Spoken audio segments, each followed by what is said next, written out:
नमस्कार, जय महाराष्ट्र. मी डॉक्टर अनिल फळे. M 2035 live या चॅनलवर आपल्या सगळ्यांचं स्वागत आहे.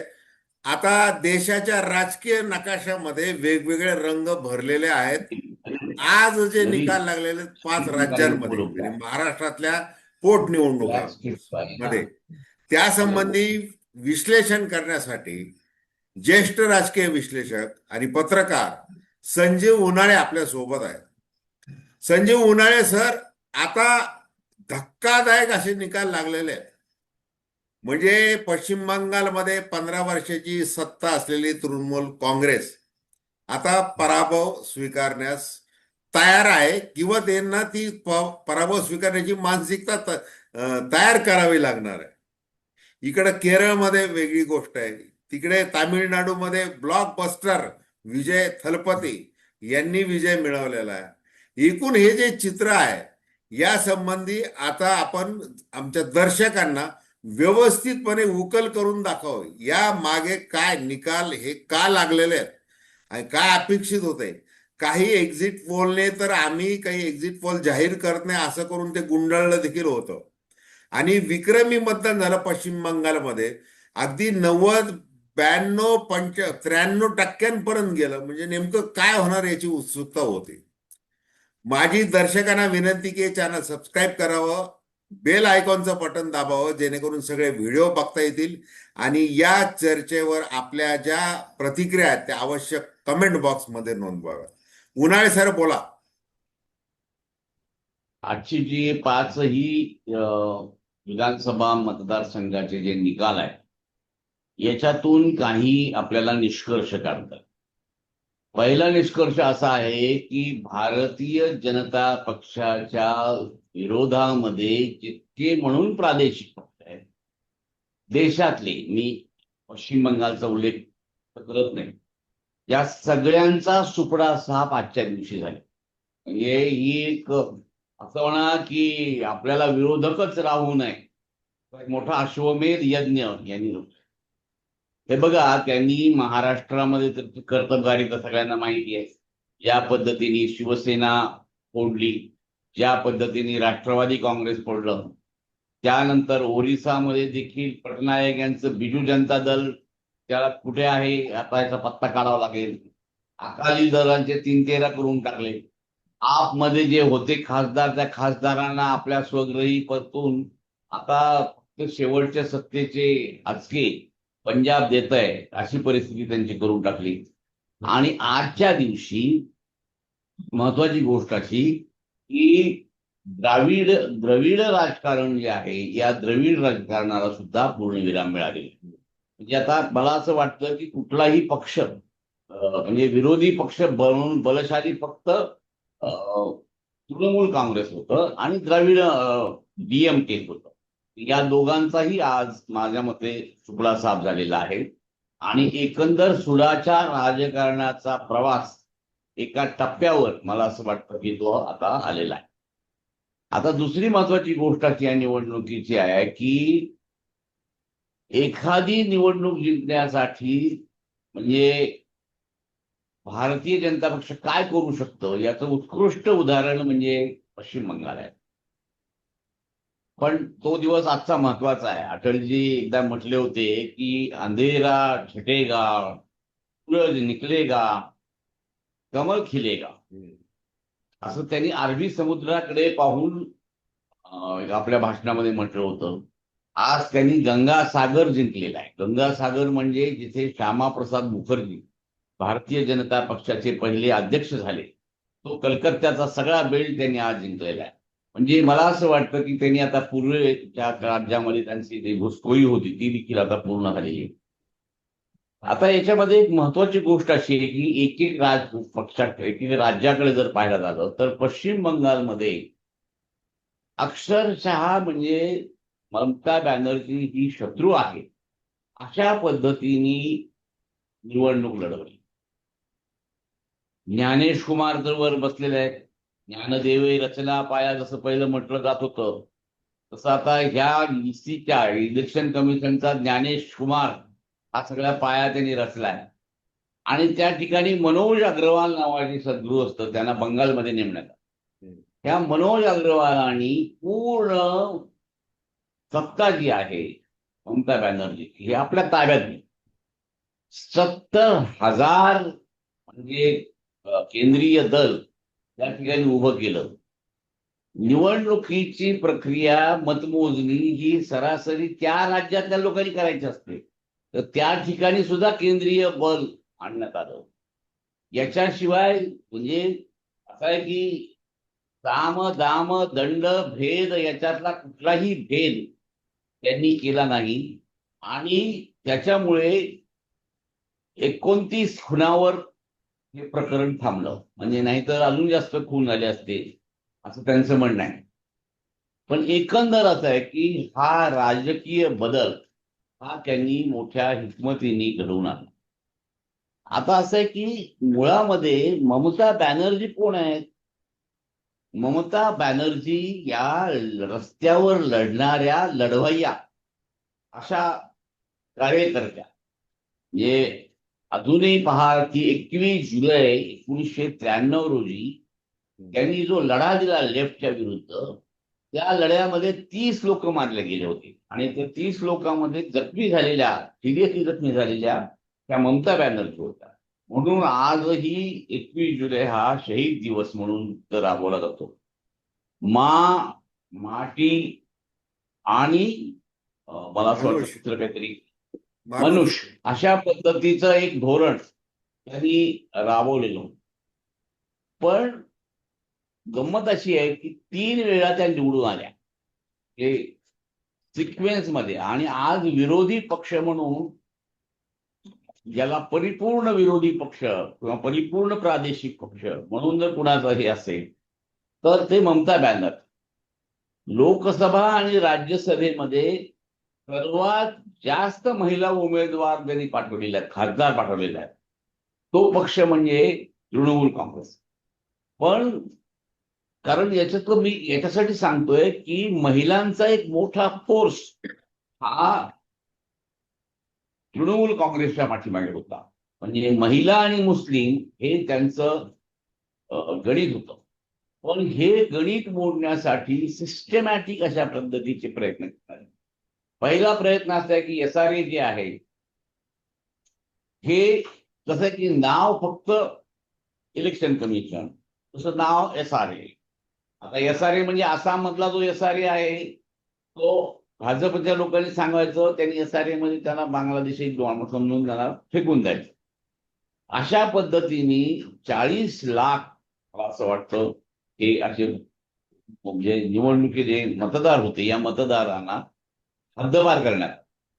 तर या ज्या पद्धतीने हे झालं, ह्या SRAचा फायदा याच्यासाठी होता की मुस्लिम मतदान जे आहे ते मुस्लिम मतदानाचं खच्चीकरण करायचं आणि मोठ्या प्रमाणावर एन ब्लॉक मुस्लिम मतदान हे ममता बॅनर्जीवर होतं. हे याचं खरं गणित होतं. दुसरा महत्वाचा मुद्दा असा की यांनी ऐन वेळेस लोकसभेमध्ये विधेयक आणलं. खरं म्हणजे 2023 मध्ये त्यांनी महिला आरक्षणाला मान्यता दिलेली होती, पण त्याला जोडून म्हणजे लोकसभा मतदारसंघाची पुनर्मांडणी करायची हा विषय दडवून त्याच्यावर लेप दिला तो कशाचा, तर महिला आरक्षणाचा. आणि या महिला आरक्षणाचा जो लेप त्यांनी दिला त्यावरून त्यांनी देशभर दिंडोरा पेटला की आम्ही महिला आरक्षणाच्या बाजूने आहेत आणि विरोधी पक्ष कसे विरोधात आहेत आणि ममता दिदी गुंडगिरी कशी करते, ठिकठिकाणचे नदी कशा पद्धतीने गुंडगिरी करते, काय करते, याचं मला असं वाटतं की एक मोठं मार्केटिंग करण्यात आलं. आणि हे मार्केटिंग झाल्यामुळं ममता दिदी यांचा जो पाया आहे हा खिळखिळा करण्याचं काम करण्यात आलं. यातली एक महत्वाची गोष्ट लक्षात घ्या की भारतीय जनता पक्षाने आसाम असो की पश्चिम बंगाल असो किंवा दुसरा कोणता प्रदेश असो, ही सगळी जी माणसं आणलेली आहे ती सगळी दुसऱ्या पक्षातून उधारीवर घेतलेली माणसं आहेत. म्हणजे आता शुभेंदू अधिकारी हा कोण आहे? हा TMCचाच आहे. हेमंत विश्वास कोण आहे? तोही तिकडचा काँग्रेसकडचा आहे. आता जरी तिथला काँग्रेसचा पराभव झाला असला तर. त्याचप्रमाणे हा सम्राट चौधरी कोण आहे? तो जेडीयू मधला आहे. म्हणजे हे लक्षात घ्यायला पाहिजे की या वेगवेगळ्या पक्षाची माणसं त्यांनी घेतली. भारतीय जनता पक्षाचं बळ त्यांनी या सगळ्या पक्षाच्या मदतीने वाढवलं आणि तसंच बळ त्यांनी आपल्या पद्धतीने पश्चिम बंगालमध्ये वाढवलं. आणि आज त्यांचा खऱ्या अर्थानं दणदणीत असा विजय भारतीय जनता पक्षाचा झालेला आहे. जवळपास भारतीय जनता पक्षाने 200 जागा जिंकलेल्या आहेत. आणि ममता दिदी केवळ 87 जागावर आहे. तर मला असं वाटतं की हा एक मोठा बदल झालेला आहे. यातलं प्रेडिक्शन असं आहे की पश्चिम बंगालमध्ये आता भारतीय जनता पक्षाची सत्ता त्या ठिकाणी येईल. विकास विकास आणि विकास, हा सर्वत्र विकास असा तुम्हाला पाहायला मिळेल. पण ममता बॅनर्जी ह्या ज्या कार्यकर्त्या आहेत, त्यांच्या मूळच्या कार्यकर्त्या तुम्ही पाहिलं असेल की मोटरसायकलवर, पायी, आपल्या पायातली स्लीपर सुद्धा त्यांनी सोडली नाही. आपली एक साडी सुद्धा त्यांनी, मला असं वाटतं, त्याचा रंग बदलला नाही. अशा या कार्यकर्त्या ह्या गप्प बसणाऱ्या नाही. विरोधी पक्ष म्हणून तर त्या सक्षमपणे काम करतीलच, परंतु त्यांना आता भरपूर वेळ असल्यामुळं 2029च्या निवडणुकीसाठी सर्व देशातील, कारण त्यांनी सांगितलं होतं याच्या अगोदर की मला जर इथं हे नाही झालं तर मी दिल्लीकडे मोर्चा वळवणार. तेव्हा त्या दिल्लीकडे मोर्चा वळवतील आणि एका नवीन राजकारण. आता भारतीय जनता पक्ष म्हणजे दररोज त्यांचा व्यूह रचला जातो, व्यूहरचना केली जाते, त्यांची स्ट्रॅटेजी ठरते, चिंतन मंथन काय काय होतं आणि त्या पद्धतीने ते सगळे एकत्र करतात. म्हणजे सगळं मजेशीर हे सगळं चित्र आहे. तुम्हाला म्हणजे मजा सांगायला हरकत नाही की इथलं जे केरळ आहे राज्य, या केरळ राज्यामध्ये आमच्या इथले माजी खासदार, बरेचसे कार्यकर्ते वगैरे हे ते गेले आणि त्यांच्या लक्षात आलं की आपल्या इथं कोणीच नाही, म्हणजे समोर सभेमध्ये कोणीच नाही. पण पक्षाची शिस्त कशी बघा, की त्याने शिस्तीने त्यांना सांगितलं की तुम्ही तिथं गेले याचा फोटो आला पाहिजे, तुमचं भाषण आलं पाहिजे. तर एकट्याने उभं राहून त्यांनी भाषण घेतले, की मी त्याचे फोटो घेतले आणि ते पक्षाकडे पाठवले. आणि आज केरळमध्ये मला बघितलं असेल की भारतीय जनता पक्षाचा सुपडा साफ झालेला आहे. पण त्या भारतीय जनता पक्षाने एकंदर कार्यकर्त्यांनी कसं काम करावं याची शिस्त लावलेली आहे. 24 तास काम करणारा हा पक्ष आहे. काँग्रेस सारखा निद्रिस्त पक्ष नाही. काँग्रेस सारखा निद्रिस्त पक्ष तर मी म्हणतो की असा भूतलावरही कुठे सापडणार नाही अजून. म्हणजे आता मी जरा थोडं तामिळनाडूच्या राजकारणाकडे वळतो की तिथे अचानकपणे एखादा जसा भूकंप व्हावा. कारण कसं आहे माहिती का, की तामिळनाडूच्या राजकारणामध्ये स्टॅलिन यांचं राज्य खूप चांगलं चाललेलं होतं. तुम्हाला कदाचित माहित नसेल की देशामध्ये सगळ्यात चांगला जीडीपी हा तामिळनाडूचा. तामिळनाडू हे अनेक पॅरामीटर मध्ये नंबर 1 आहे. कायदा आणि सुव्यवस्था देखील इथे चांगली आहे. पण एवढं सगळं असताना इथला जो तरुण वर्ग आहे, या तरुण वर्गाला विजय पसंत पडला.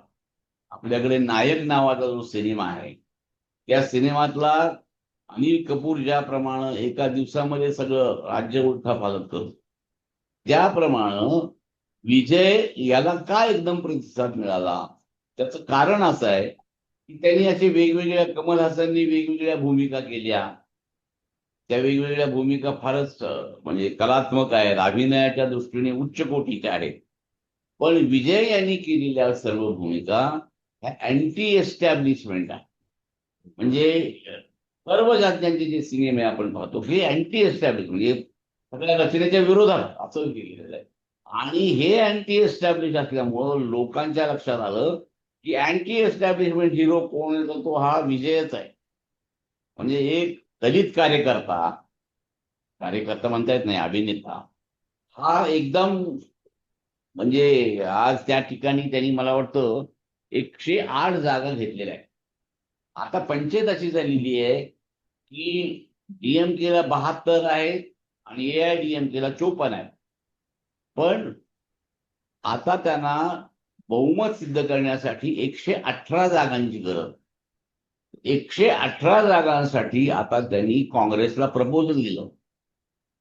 आम्ही तुम्हाला शक्ती देतो, आम्ही तुम्हाला पद देतो, तुम्ही आमच्याकडे या. तर जवळपास दुपारपासून आतापर्यंत एखाद्या पक्षाने सांगितलं असेल की आपल्याला मंत्रिपद मिळतं ना, हो म्हणून टाका पडतं.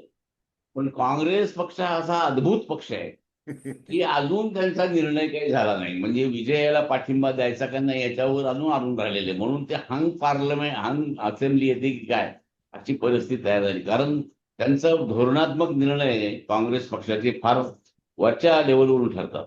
तर हे जे आहे हे याच्यामध्ये तामिळनाडूमध्ये मोठा बदल विजय यांच्या निमित्तानं मला असं वाटतं की झालेला आहे. परंतु कसं आहे की आपल्याकडे ही परंपरा आहे. एम जी रामचंद्रन आदी याच्या आधी होते, जयललिता होत्या, आता विजय आहे. जे की आहे मधले काही काही नेत्यांनी प्रत्येक नेत्यांनी तिथे सत्तेवर येण्याचे प्रयत्न केले, ते त्याच्या नशिबात नव्हते. पण या माणसाने पटकन तो आला आणि झटकन निवडून आला. आता त्यांना पंचायत आली अशी की राज्याचं धोरण ठरलेलं नाही कसं चालवायचं, जाहीरनामा ठरलेला नाही काय करायचं ते. जो काही ठरला असेल तो सिनेमामध्येच ठरला असेल, सिनेमाच्या बाहेर अजून त्यांनी काहीही मला असं वाटतं वक्तव्य केलं नाही. परंतु आता ते राज्य कसे सांभाळणार, तर मला असं वाटतं की ते तामिळनाडूची जनता त्यांना सांभाळून घेईल, एवढंच त्याचं लक्षात. नाही बरं का, आता उन्हाळे साहेब, आता हे त्या तामिळनाडूमध्ये ते अभिनेते हे नेते बनणं आणि ते यशस्वी होणं हे पूर्वीपासून चालत आलेलं आहे. आता रेवडी वाटप जे आहे तर ते यांनी विजय थलपतीने देखील ते केलेलं आहे. म्हणजे अगदी लग्नामध्ये सोनं दिलं जाणार आहे, भरपूर पैसा वाटला जाणार आहे, भरपूर आश्वासनं दिले, लोक त्याला हो भुरळ हो पाडलेले आहेत. हो. आता तुम्ही जे म्हणत होता जीडीपीच्या बाबतीत किंवा पर कॅपिटा इन्कम किंवा बाकीचे जर तुम्ही प्रगतीचे पॅरामीटर लावले तर तामिळनाडू स्टॅलिननी बऱ्यापैकी चांगल्यापैकी प्रगत राज्य म्हणून ते आणलं होतं पुढं. हा भाग वेगळा आहे. आता दुसरा मला असा तुम्हाला प्रश्न विचारायचा आहे की काँग्रेसबद्दल जे आहे, जसं तुम्ही वारंवार उल्लेख करताय की काँग्रेस हा पक्ष लढतच नाहीये.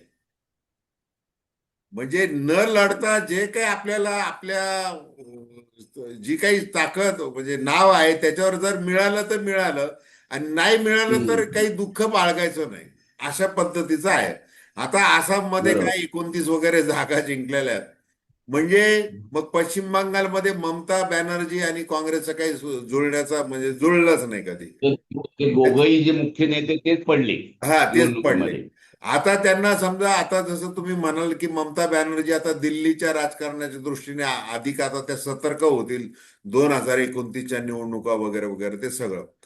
आता प्रश्न असा आहे माझा तुम्हाला की भारतीय जनता पार्टी ते मंथन चिंतन सगळं चाणक्य बैठक बौद्धिक वगैरे शिस्त वगैरे वगैरे ते सगळं सामदंडभेद मग ती कूटनीती आणि ते 5 वर्ष करतात.